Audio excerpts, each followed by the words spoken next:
Okay, so by the textbook, they're gonna be in sitting, and then we're gonna measure in line with, what's our axis? What are we doing? Lateral malleolus. Lateral The malleolus. ankle, great, the particular lateral malleolus, okay, where's our stationary arm? Lateral midline of the fibula. Why are y'all yelling in there? So we're telling you the answers. Oh, you're telling us the answers, okay? Okay, say it again, what's the answer? Lateral midline of the fibula. Going towards the Fibular head. fibular head, good. Good job. Okay, this is, boy, if this isn't class at its best, I don't know what is. All right, and then what about the moving arm? Parallel to the fifth metatarsal. All right, Amber. All right, so here we go. This is what we want to do. I don't care what your book says. What I want you to do is we're going to start with this as our fulcrum, but we're going to essentially displace this axis so that we stay in line with the landmarks. So I want to be in line with my fifth metatarsal, in line with my fibula at my fibular head. Okay, so I'm going to look at those two landmarks and line up. So if I draw the line from there and I draw the line from his fifth metatarsal, I think we can all agree that the axis can't be here. Right. Okay, so if my axis was here, I can't put this arm in line with his fifth metatarsal and the arms. This doesn't line up with this. Okay, so we're actually going to displace our axis down a little further so that we can be lined up otherwise. Okay, so that's going to be what we say is the axis, Okay, so we're still but saying the for same. once, we're not going to have our axis actually in that position. Okay, so we're going to allow it to displace inferiorly so that our arm stays in line with that fifth metatarsal. Check. Everybody good with that? Yeah? Okay. So when we have him sitting here, we're going to be on the stool so that we can be in good position. I'm going to do the best we can from here. So as always, you guys are going to be lined up properly on this side, but since I'll be in the way, I'm going to kind of stay over here and we're just going to see if we can do the best we can. So when I pull him into dorsiflexion, remember our neutral, our zero, is at 90 degrees. So that's zero. From 90, how much I go up, that's the range of motion we're going to get. Okay, so when I line him up, so I'm going to find his fibular head again. This is easy to find, it's nice and prominent. So I'm going to line up with that, and then I'm going to go along his fifth metatarsal, so I'm going to be over here. All right, and then I am going to move him. Eric. Good. Eric's now relaxed. That was a helpful talk. All right, so there's 90 degrees. All right, so that's my zero position. All right, so that is what I record as zero. So it says 90 degrees on the gummy, that's zero when you document. From there, I'm pushing him into full passive dorsiflexion. I apparently don't talk as loud. I can hear myself. So there we go, that's dorsiflexion. And then I'm going to come back and line up again with those same landmarks. It's going to be along his fifth metatarsal and line with his fibular head. That should be pretty close. And so that's about 10 degrees. About 10 degrees. Okay, so it says 101 maybe. So that would be 11 degrees. Okay?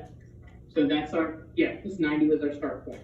All right, so that's dorsiflexion. So again, if you're doing this, you're measuring, you're going to be right here. It's going to be much easier for you to see and to line up. Okay? So that's where you want to be. And then we can do the same thing when we go into plantar flexion. Can make my life a little bit easier. So, well, let's say this before we move on from dorsiflexion. Why does it matter that he's here and sitting? Why not just let it be supine? Of what? Of the gastroc. So we want his knee to be flexed if we're looking at how much motion the joint has, right? So if I pull him out so that his knee is extended, we would expect him to have more or less dorsiflexion in this position. Less, because the gastroc is now stretched at the knee, stretched at the ankle. And you can see he actually does have a little less concussion. So when I'm here, you can watch him go into more motion as the leg is flexed. You can see that? Okay, so that's why we want him in sitting. So there's that part. When he's in plantar flexion, what muscle is going to be on stretch when he goes into plantar flexion? Tibialis anterior? That's the big one, right? His anterior tib. Okay. Does it cross the knee joint? No. No. Yep. So does it matter what position his knee's in? No. Mm-hmm. Not 100%. Okay. So we're just going to leave him in the same position he started in, but now I can prop him up a little bit on my leg to make my life easier because I don't care so much about this position. Good. Check, check, check. Everybody's on board? Sarah, did I get a head nod from you? Okay. Good. All right. I didn't even look at you. I had to make sure. Okay. So fibular head. All right. All the same landmarks. Fibular head. There's my axis. It's going to get displaced. I'm going to fall along my metatarsal. Okay. And then I'm going to push him back to 0 to start with because that's what we do. And remember, this is going to be our 0. All right. So once again, I would be on the other side to do my readings, not over here. But that's where we're going to be today. And by we, I mean just me. You guys are going to be in the right side. All right. So I have my 0, so I know he can get there. And then I want to push him down into plantar flexion. So I have to stabilize on the tibia and then give him clearance for his heel. And then I want to give pressure over the top of his foot to get him into the in range of his plantar flexion. What is the infeel for this? Firm. Firm. Good. How about for this? Firm again. Firm again. Good. So they're both firm infills. Good. And they're both intact. Congratulations. Good. It's good. Otherwise, that would have been the worst volunteer pick ever. If he's like, oh, this is actually soft and there's something wrong with it. All right. So there we go, lining up with our fibular head. And let's see if we can make sure that's lined up all the way. This is really weird to do on this other side. I'd say somewhere about there is the end of his range. So take my dummy. We're gonna read. All right, I'm gonna put Gracie on the spot here, and all you other people can play along. So there's what the goniometer looks like. Gracie, how much motion is that? 40 degrees.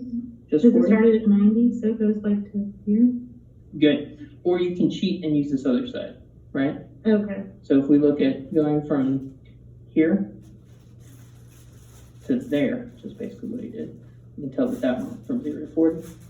Or you can do math to say it went from 90 to 50. So whichever way you want to go with it. Okay. Good. So 40 degrees. Okay. What's normal range of motion for the ankle? You're okay with me? Good. Good. We're ready. How about dorsiflexion? 20. Good. Good. So he's a little low on dorsiflexion, right? So we also have the option of putting him in supine. So we're going to go supine.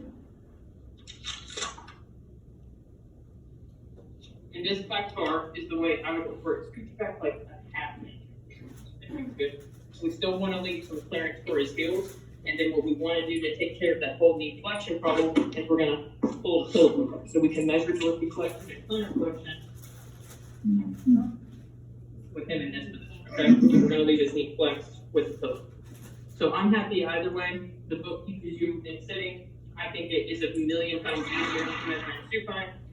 So I'm happy either way. You just better make sure that knee's positioned where it's supposed to be. So if we're doing that, it's very easy to relax. It's very easy for me to come over and find my 0 like we did before. But I can even do this without having to get out of the way. Fibular head right there. Find those two landmarks, line up. And then again, my axis is going to displace inferiorly. And that's my motion. Okay, it doesn't change his range. He still has the same range of motion, sitting right around 11 degrees in dorsiflexion, all right? So that's fine, which is a good thing, right? That makes me accurate when I repeat it, so I'm a reliable reporter. So that's all well and good. So you can do the same thing in plantar flexion. Okay, now as far as inversion and eversion go, we're going to take away his pillow, leave him pretty much just flat. All right? Where is my stationary arm going to be for inversion and eversion? Middle. The middle of what? Of the ankle. Front of The the ankle. ankle. Yeah. So I'm right in that midline between the malleolus. Okay. So we're going to be on the anterior side between the two malleolus. So I find malleolus right in the middle there. That's where my axis is. Okay. How about my moving arm? In line with the third metatarsal. Second. Where's the moving arm? Second metatarsal. What'd y'all say? I can't hear. Second. Second, Yeah, okay. which is tricky, because when we do the wrist, it is the third, correct? When we do Mhm. shoulder, yeah, and radial deviation, but when we do the foot, it's the second, because of how the foot's lined up. Okay, how about my stationary arm? Yeah, going up the tibia to the tibial tuberosity. So we're following that tibial press. So he's got that nice palpable tibial tuberosity there. Okay, and then we'll line this up with his second. Okay, so from that position, I want to palpate just a little bit, make sure I know where that is. So don't be confused again by the toes. You could have some weird gnarly toe or something. We don't care. We're only looking at that metatarsal. All right, so tibial tuberosity lined up pretty good there. Metatarsal lined up good there. Okay, and so from our starting position, he's at about 10 degrees inverted. So I want to just kind of drag his foot back out. There we go. That's 0. All right, so we're all happy with 0. We good? Okay, so if we want to take him into inversion first, I'm going to stabilize at his tibia, because if I don't, then his whole leg's going to move. See how he gets a lot of movement there. So I'm going to stabilize here the best I can, and then try to sweep his foot in. One other point of reference is that I'm going to move him up just a little, so that his ankle is closer to neutral as we come into inversion and eversion, not just sitting in full plantar flexion. Okay, so we're going to kind of push him up towards neutral. Relax. And then we're going to move that over. Okay, so that's my whole spot there. I'm going to come back over, line up my axis, line up that metacarpal, then come back through and line up along his tibial tuberosity. All right, what's normal? 35. Inversion. 35, 0 to 35. Anybody agree with her? Okay, next, he's almost dead on. He's at 34. All right, and then we're gonna go back and go the opposite way. Found our 0 the same way. Are you relaxed? You see that big toe clicks in. Good. Try to get him relaxed. Good. I can block if I need to. My body, you can ask for help on the practical. I'd rather you ask for help than do something crazy. So we're done at the end of range. Oh, we didn't estimate today. Sorry about that. I don't want to estimate. I can't estimate. And that's about 10 degrees going out in eversion. He's going on his own actively. It's terrible. Okay, so inversion, eversion, dorsiflexion, plantar flexion. Practice those, and then we'll come back and talk about inclinometry and